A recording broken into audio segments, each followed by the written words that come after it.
안녕하세요 여러분, 키덜트 팩토리 플로시입니다. 오늘은 제가 구매한 또 다른 장난감이죠. 또 다른 자동차인데 이번에 제가 구매한 2020년 마즈다 MX-5입니다. RF라는 이름을 가지고 있고 GT라는 그랜드 투어링이라는 등급을 가진 차인데, RF 같은 경우에는 특별한 리트랙터블 하드탑 방식을 RF라고 합니다. 이게 떨어지는 라인도 굉장히 빠르고 그래서 패스트백이라는 명칭이 붙었고, 하드탑인데 굉장히 신기한 게 마즈다는 이 하드탑을 만들면서 50대 50에 가까운 무게 배분을 여전히 유지하고 있습니다. 소프트탑보다도 이 차가 뭐 굉장히 무거워지지도 않았고, 제가 지금 정확한 스펙 같은 경우는 사실 잘 모르겠는데, 이 차를 제가 살 때 막 엄청나게 공부를 하고 산 건 아니고 어느 정도 그냥 갑자기 구매를 하게 된 거라서 얼떨결에 멋진 드림카를 구매하게 되었습니다. 네, 좋은 회사 덕분에 구매를 했는데, 저희 회사에서 이 차를 수입을 했었는데 제가 어쩌다 보니까 구매를 할 수 있게 되었어요. 그래서 이렇게 멋진 MR을 가지게 되었고, 지금 차가 사실 굉장히 많아져서 어떤 거는 정리를 해야겠지만, 오픈카는 제가 TT를 팔고 나서도 또 후회를 하고 뚜따병에 걸려서, 이 뚜따병에 걸리면 오픈카를 사는 거 외에는 치료를 할 수 있는 방법이 없습니다. 그래서 이번에 마츠다 MX-5를 구매를 했는데, 제 MX-5를 설명하기 전에 제가 구매 전에 사실 고민을 했던 차들이 좀 있습니다. 제가 사고 싶었던 차들이 몇 가지 있어요. 일본 차를 제가 굉장히 좋아해서 350Z, 로드스터나 아니면 쿠페, 그리고 GT86, S2000 정도를 제가 물색을 해보고 구매를 하려고 좀 알아봤었는데, 저희 회사에서 수입을 했던 차인데 이게 남아있어가지고 제가 인수를 하게 됐어요. 근데 어쨌든 MX-5가 얘기했던 차들보다 더 나은 점이, MX-5는 일단 신차고 제가 보던 차들은 연식들이 좀 있습니다. 350Z 같은 경우는 거의 한 15년, 20년 가까이 된 차들이고, S2000은 20년 된 차들이고, 그리고 86 같은 경우에는 연식이 좋습니다. 2012년, 뭐 13년, 14년, 15년, 16년. 저는 전기형 차들을 봤었는데 그 차들 대비해서 이 차가 가격이 훨씬 높긴 하지만 리스라는 좋은 프로그램이 우리들에게 있고, 저 같은 사람에게는 리스를 쓰면 당장의 현금 압박이 좀 덜하기 때문에 리스를 쓰게 되었고, 이 차를 등록하게 되었습니다. MX-5 같은 경우에는 제가 S2000하고도 굉장히 많은 고민을 했었는데, S2000 같은 경우에는 수리를 해야 되는 내역들이 굉장히 많더라고요. 민트급을 사려고 하면 사실 4천만 원 가까이 줘야 되고, 그게 아니라면 한 1800대, 1900대 아니면 뭐 한 3천만 원 조금 언더, 2800 뭐 이 정도 금액을 주고 사야 되는데, 그 정도 금액을 줘도 한 1000만 원, 1500만 원은 그냥 순식간에 복원하는 비용으로 많이 들어가고, 제가 TT를 하면서 느꼈던 건데, 이게 복원 같은 게 사실 컨디션이 좋은 차를 사와서 조금만 들여서 나이스하게 만드는 거는 크게 어렵지 않은데, 컨디션이 굉장히 나쁜 차를 사와서 좋게 만드는 거는 많은 돈이 들어가는 거 깨닫고 돈을 까먹으면서 배워온 건데, 이번에는 제가 신차를 구매했습니다. 신차가 진짜 신차를 사야 된다고 생각이 든 게, 크게 스트레스 받을 일들이 별로 없습니다.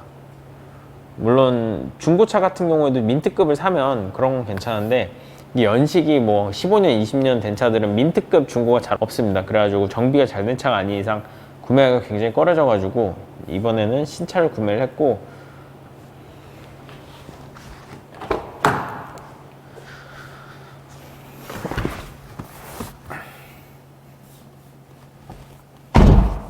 탑을 여는 걸 한번 보여드리면서 설명을 시작해 볼게요.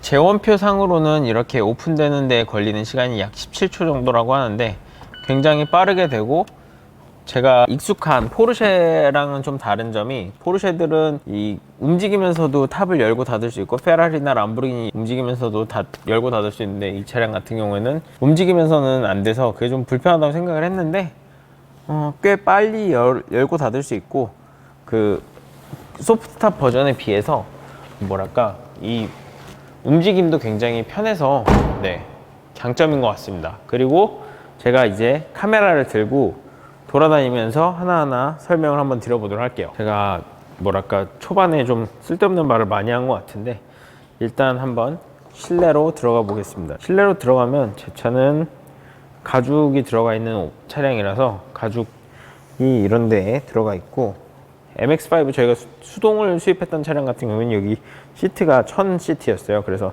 1000 시트가 아니라 이 가죽 시트가 들어간 게 굉장히 좋고 열선이 됩니다.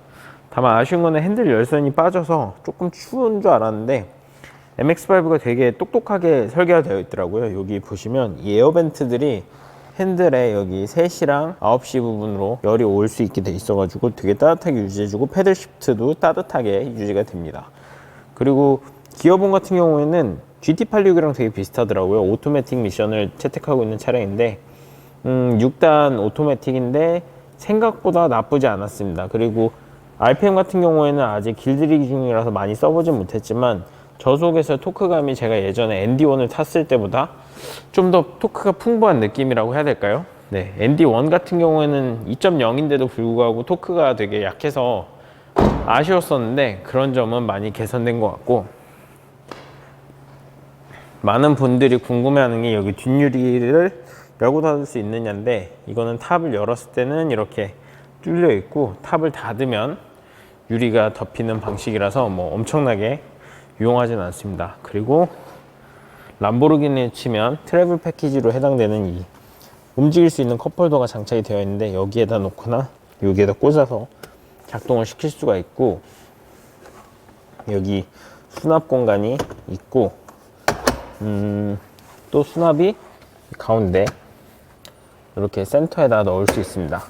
이거 말고는 사실 실내에 수납 공간이 없고, 여기 보시면 배기 시스템 때문에 여기 이렇게 볼록하게 튀어나와 있는데 요거는 굉장히 불편한 요소 중에 하나입니다.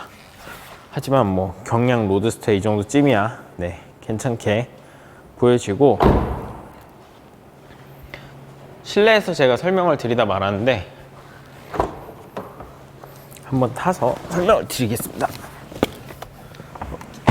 MX5를 사서 제가 의외였던 게 이 오디오 시스템이 굉장히 좋아요. MX5는 이렇게 보면 센터에 RPM 게이지고 오른쪽에 속도계, 그리고 왼쪽에는 주유 양과 엔진 수온이 떠요. 그리고 여기 보시면 애플 카플레이를 작동시킬 수 있는 센터 모니터가 있고, 여기 송풍구 모양은 리어 브레이크 등하고 굉장히 흡사해 가지고 예쁜 디자인인 것 같습니다. 그리고 여기서 탑을 작동시킬 수 있는 버튼이 있고, 여기 열선이 있고, 이 에어컨 같은 경우에는 오토매틱으로 되어 있습니다. 그리고 여기에는 스포츠 버튼이 있어서 스포츠 모드로 놓을 수 있는데 아직까지 스포츠 모드를 안 켜봐서 사실 어떤지는 잘 모르겠어요. 여기 사이드 브레이크가 달려 있는데 이 느낌이 굉장히 좋아요. 물론 쓸 일이 뭐 없겠죠, 주행 중에는. 그리고 여기 있는 컵홀더가 사실 좀 불편해서 저는 보통 여기에서 이렇게 빼서 여기에다 꽂아 놓는데, 여기에 꽂아 놓으면 핸드폰을 거치할만 하기도 하고, 핸드폰 거치대가 여기 있지만 여기에다가 뭐 핸드폰 같은 거 넣어도 되고 물 같은 거 꽂고 타기에도 되게 좋아요. 1인용 차로 쓰기엔 되게 편한 것 같아요. 여기 동승자가 앉으면 사실 이 컵홀더를 여기에 놓지 말고 이 뒤쪽으로 놔야 되는데 뒤에 놓으면 굉장히 불편해집니다. 그리고 여기 보시면 이렇게 구멍이 뚫려 있죠. 운전석도 그런데 그 구멍을 통해서 오디오를 들을 수가 있고 그런 게 굉장히 신기해요. 그리고 오토매틱 LED 헤드라이트도 달려 있고, 여기 와이퍼, 패들 시프트, 핸들에는 크루즈 버튼이랑 여기 보면 통화 버튼, 그리고 오디오 조절 버튼들을 볼 수 있습니다. 여기 보면 이 바디 컬러랑 매칭이 되는 이 플라스틱 파츠가 있는데 뭐랄까 꽤 이 연결되는 느낌이 꽤 좋습니다. 그래서 아마 뭐 어떤 분들은 이거 랩핑하라고 하셨는데 저는 그냥 이대로 순정으로 탈 것 같고, 여기 가짜 카본 무늬 파츠도 있는데 이거는 진짜 싸구려 플라스틱 같아요. 근데 이 가격대를 생각해 보면 사실 이 정도면 완전 해자라고 생각이 드는 패키징입니다. 그러면 이제 한번 엔진룸을 보여드리고, 엔진룸은 여기 앞에서 당기면 열리고 트렁크는 여기를 누르면 열리는데, 엔진룸을 보고 트렁크를 한번 보도록 하겠습니다. 엔진룸은 여기 가운데 제끼는 걸 오른쪽으로 밀면 열 수 있고, 엔진룸 쇼바가 없어서 이렇게 쇳대를 네, 지지를 해줘야 됩니다. 일본 차, 제 닛산 GTR도 이렇게 돼 있어서 일본 차 특징인가 싶기도 한데, 여기 보시면 스카이 액티브 2.0 엔진이 보입니다. 굉장히 깨끗하죠. 네, 누적거리 100km에 달하는 굉장히 아름다운 새 엔진입니다.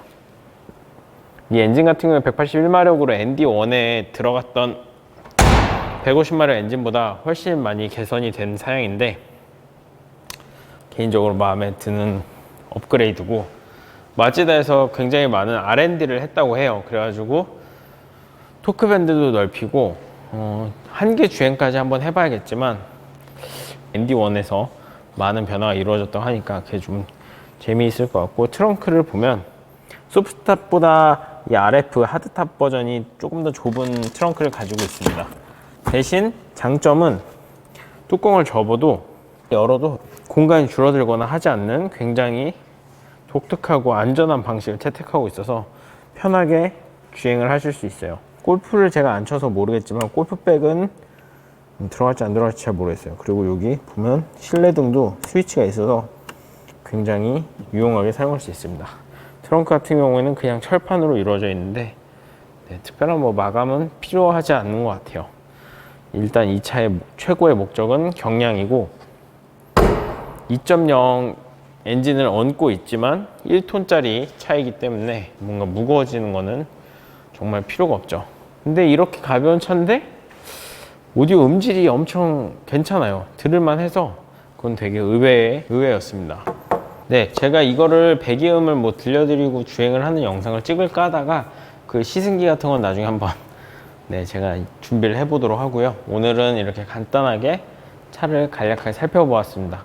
이 차를 구매하고 나서 아직 드라이브도 제대로 못 해보고 그냥 일상 주행만 조금 해봤는데, 일상 주행을 하다 보니까 차 핸들이 좀 많이 떠는 느낌이 나서 원라이를 제대로 보고 왔는데 또 똑같이 떨더라고요. 그래서 내린 결론은 노면이 안 좋은 데에서는 가벼운 차라서 핸들이 많이 떠는구나 느꼈고, 약간 느낌이 약간 뭐랄까 로터스랑 되게 비슷하다고 해야 될까요? 어느 면에서는 로터스랑도 비슷하고, 어떤 면에서는 약간 BMW Z4를 운전하는 느낌도 살짝은 나고, 네, 무리수이지만 812 GTS하고 비슷한 탑 방식을 가지고 있어서 이렇게 막 눈을 부비면서 보다 보면 812 GTS도 보이는 신기한 차량입니다.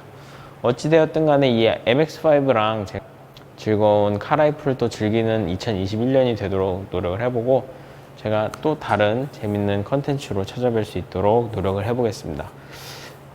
생업이 너무 뭐랄까 바쁘다기보다는 정신이 없다 보니까 제가 개인 유튜브 채널에 대해서 신경을 못 써서 구독자도 안 늘고 뭐 뷰도 안 나오고 정체기에 있는 것 같아요. 근데 열심히 해가지고 저도 주변에 있는 멋진 분들처럼 제 유튜브 채널을 잘 키워보도록 하겠습니다. 그럼 이것으로 오늘의 영상을 마쳐보겠습니다.